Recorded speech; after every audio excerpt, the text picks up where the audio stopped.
Assalamualaikum warahmatullahi wabarakatuh. Perkenalkan, nama saya Alan Edi Kusuma dari Program Studi Bahasa dan Sastra Indonesia semester 7. Saya anggota KKN dari kelompok 8 dengan DPL yaitu Memila Ariza. Di sini saya akan memaparkan mengenai program kerja yang saya telah laksanakan. Yaitu program kerja saya yang pertama itu berjudul Edukasi Orang Tua dalam Menghadapi Tugas Anak di Masa Pandemi. Jadi karena saya berasal dari Program Studi Bahasa Indonesia dari Fakultas Pendidikan dan Keguruan, maka bidang pendidikanlah yang akan saya jadikan sebagai sasaran utama program kerja saya.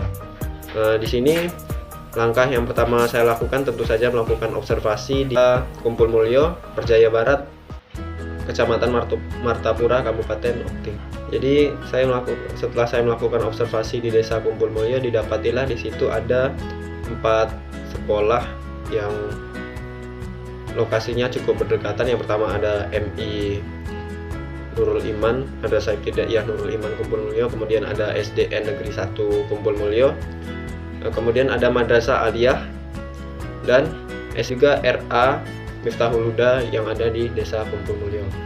Nah, di sini saya meminta izin kepada kepala sekolah dari SD Negeri 1 Kumpul Mulyo dan Madrasah Ibtidaiyah Nurul Iman Kumpul Mulyo. Nah, dari meminta izin itulah kepala sekolah berdiskusi mengenai problematika apa saja yang ada di bidang pendidikan di sekolah tersebut. Nah, dari kedua sekolah ini ternyata didapati bahwa permasalahannya adalah mengenai penyampaian materi melalui aplikasi kepada siswa, itu hanya menggunakan aplikasi WhatsApp. Dan ternyata setelah saya telusuri, setelah saya amati, dengan menggunakan aplikasi WhatsApp ini ternyata kurang kondusif proses pembelajarannya. Mengapa? Karena seluruh mata pelajaran hanya dijadikan di dalam satu grup WhatsApp saja. Nah, tentu saja ini akan membuat kebingungan siswa maupun orang tua siswa yang memegang peranan penting dalam pendidikan anak di rumah. Nah, kemudian setelah itu saya juga melakukan observasi terhadap orang tua siswa. Saya mewawancarai apa saja sih kendala-kendala yang dihadapi selama proses pembelajaran daring dari sekolah. Karena menggunakan aplikasi WA, kurang lebih sama jawaban mereka dengan para guru tadi, yaitu adalah sulitnya para orang tua siswa ini untuk mencari soal-soal mana yang telah dikirim dan file-file mana saja yang telah dari problematika itulah saya berinisiatif untuk memasukkan salah satu aplikasi yang cukup membantu, yaitu menurut saya aplikasi Google Classroom.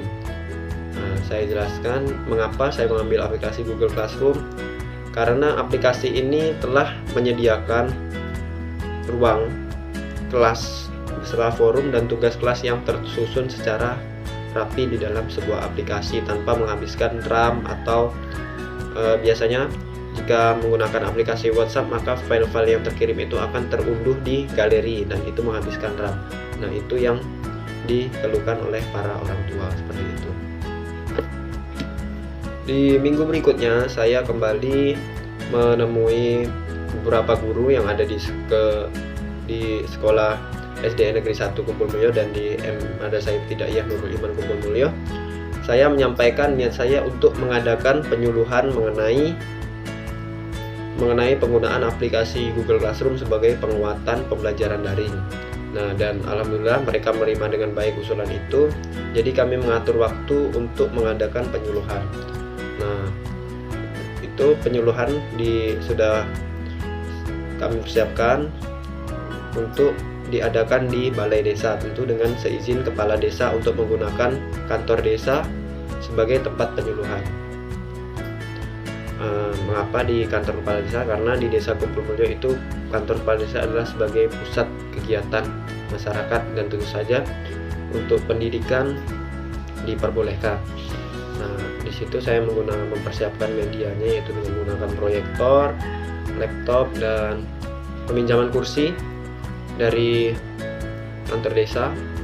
Saya susun di situ dan para guru alhamdulillah banyak yang datang untuk mengikuti penyuluhan sekaligus pendampingan bagaimana sih penggunaan aplikasi Google Classroom ini. Nah, selama proses yang pertama itu saya melakukan penyuluhan terhadap guru.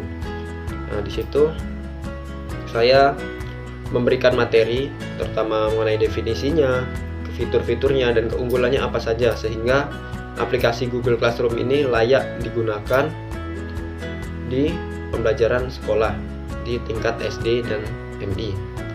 Nah, setelah itu saya meminta beberapa rekan untuk melakukan pendampingan dengan tutor dari saya sendiri, bagaimana guru dari cara mendaftar, membuat kelas, dan sekaligus membuat tugas. Nah, setelah itu alhamdulillah mereka dapat memahami cara mengoperasikan aplikasi Google Classroom dari cara membuat kelas hingga membuat tugas dan memberikan penilaian. Nah, setelah itu mereka sempat bertanya beberapa hal mengenai penggunaan aplikasi dan tentu saja mengenai pembelajaran seperti manfaat memberikan tenggang waktu, kemudian bagaimana cara untuk berdiskusi di menggunakan aplikasi Google Classroom, dan saya menjelaskan bahwa di situ ada banyak fitur-fitur yang bisa digunakan seperti fitur untuk membuat daftar hadir, forum untuk diskusi, dan tentu saja penilaian secara langsung. Untuk guru dirasa sudah cukup dan saya nantinya setelah proses penyuluhan tentu akan tetap memantau bagaimana perkembangan para guru ini dalam mengaplikasikan apa yang telah didapatnya dari penjelasan yang saya lakukan seperti itu. Jadi akan saya monitoring bagaimana penerapannya di kelas yang mereka ajar seperti itu. Nah, selanjutnya untuk para orang tua. Para orang tua ini yang sedikit sulit untuk ditunggu kehadirannya karena mayoritas penduduk Desa Kumpul Mulyo adalah para pekerja pembuat batu bata, adapun yang lain itu adalah para petani sehingga kurangnya waktu untuk mengikuti penyuluhan. Namun alhamdulillah ada beberapa orang tua siswa terutama ibu-ibu yang datang untuk menghadiri penyuluhan tersebut. Di sini saya juga sama halnya dengan para guru, saya menjelaskan kepada mereka terlebih dahulu bagaimana sistem pendidikan saat ini, kemudian dengan kemajuan teknologi itu harus disesuaikan, dan tentu saja langsung masuk ke inti materi yaitu mengenai aplikasi Google Classroom. Di sini memang sedikit terkendala karena pengetahuan mereka mengenai penggunaan Android terutama itu masih sangat kurang, tapi saya dibantu oleh beberapa rekan untuk memandu mereka bagaimana cara menggunakan aplikasi ini, dari mulai bergabung ke kelas, kemudian bagaimana cara mengerjakan soal yang diberikan oleh guru.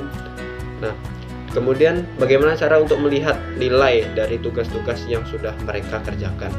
Nah, tentu saja saya menyampaikan kepada mereka bahwasannya untuk anak-anak